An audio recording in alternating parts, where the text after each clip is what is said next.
What's up, people? Hi, this is Bobby Dsouza. The topic we're going to discuss today is how do you stop procrastination? Now, a lot of people will say, what the hell is the meaning of this word called procrastination?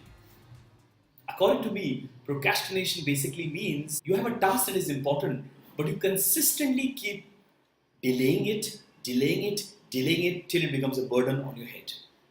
And that's procrastination. While I say this, do you remember things in your mind which basically are tasks that you are supposed to do since the last 3 weeks, 4 weeks, 1 month, 6 months, 1 year, and you've still not done it? Think about that. So many people, are going on a weekend holiday with their family, but still carrying that burden in their head, saying, "Oh my God, it task honi paya. I was not able to do this. I was not able to do that," and that's difficult. So I'm going to be telling you 5 steps that can basically help you to stop procrastination very practically and in a very simplistic manner. The first one is, if you begin, your task is half done already.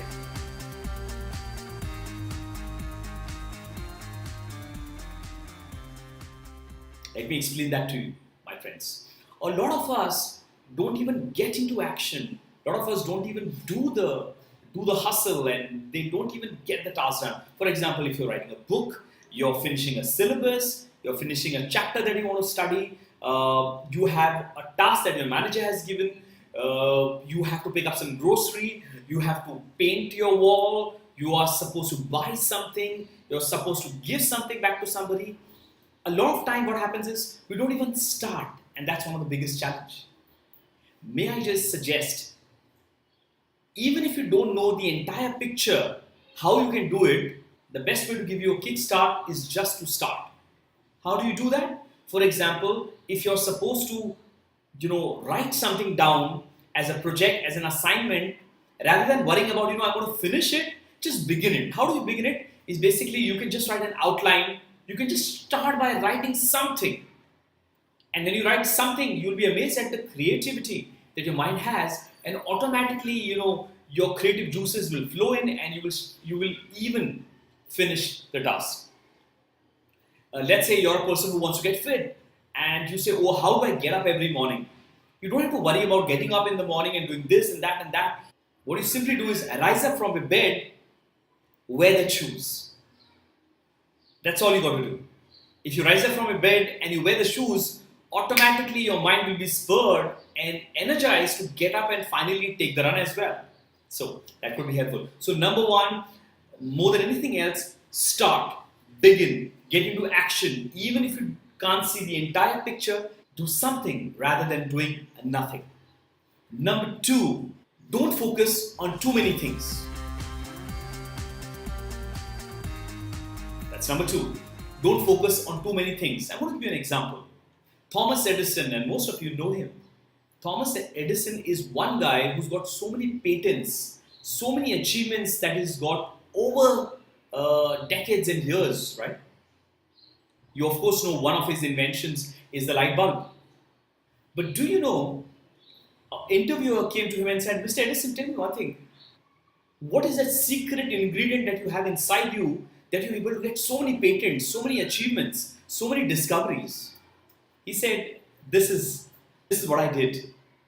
An ordinary man does too many things. An ordinary man, a mediocre man, does too many things. Extraordinary inventor like Thomas Edison, they focus just on 2 or 3 key things. That's it. And they consistently run behind it. I'm trying to say, at a point of time, you might have 10,000 different tasks, but rather than that, just focus on 2 or 3 key things. Number 3, harness your power time.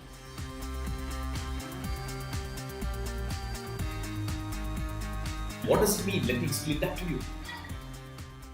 Every human being, all of us, have a time that makes us very energetic and powerful. For some people like me, morning are the times when I really have a lot of energy, a lot of power, and I can do a lot of complex tasks and difficult tasks. But if you tell me to do one of the tasks late in the evening, I may struggle with it because I already had a long day. Some people have their night time. Some people are night owl and they can do create a lot of tasks in the night. You got to find out what is your power time. What is the time you're more fresh, you're more energetic, and your creative juices are flowing. Find that time and do most of your most complex tasks, most difficult tasks. Do it at that time. So harness your power time, which is very specific to you. Number 4, find an accountability partner.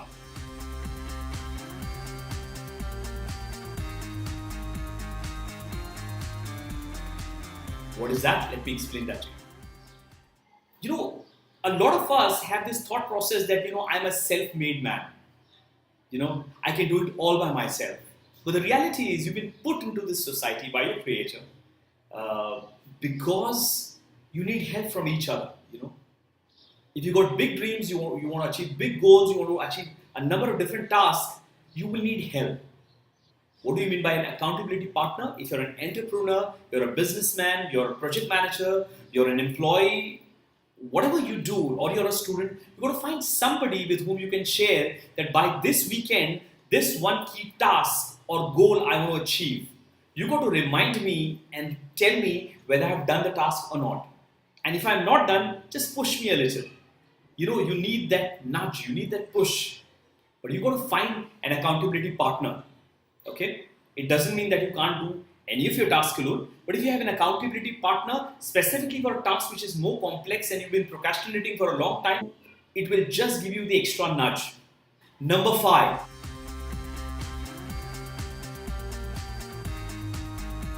Don't be a perfectionist. What does this mean? There are some people who are always looking, am I doing this at the right time? I want to get my YouTube channel subscription base increased. I want to make my social media grow. I want to finish a number of different tasks. I want to start writing a book. I want to be creative. I want to do this, that, and that. And the problem is, you had planned this 5 years back, 4 years back, 3 years back, 2 years back, 1 month back, and it's still in your wish list. One of the reasons is people are waiting for the right time, or when I get all the right equipment and when I have everything in place, or I want to do it exactly perfectly. My friend, the problem is if you're looking for the perfect time and if you're a perfectionist, sometimes you will realize that most of your key tasks will not get achieved. The best thing to do is get on the job even when you don't feel it is perfect. Get all the resources, get help, seek help from people, find out all that you need, and just get started. My friend, there is never a perfect time. Look at me. I've been trying to create a number of videos, and the best way for me to get started was to just get a video up. I'm not saying it's perfect, but definitely I can see myself moving one step forward. I hope it has brought value to you. Why don't you comment below what are certain areas that you would want videos on? And definitely, I would love to create a video for you. Till we meet next time, thank you so much. Take care and bye-bye.